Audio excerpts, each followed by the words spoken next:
Welcome to the Learning Pines YouTube. We hope this video helps. You start by making the caramel because timing matters.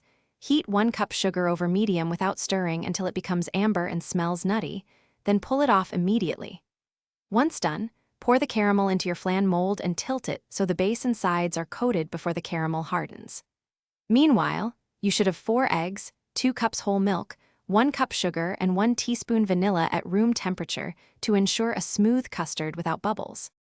You whisk the eggs with sugar gently to preserve texture, then slowly stream warm scalded milk into the eggs while whisking to temper and prevent scrambling.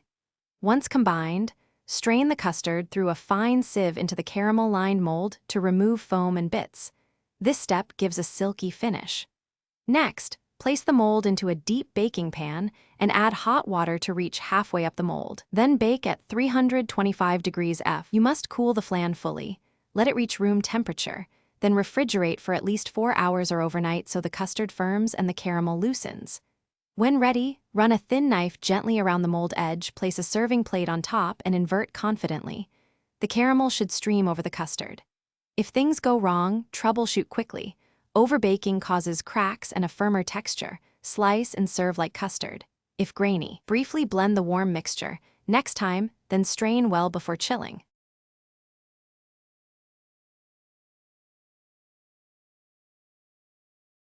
Thanks for watching.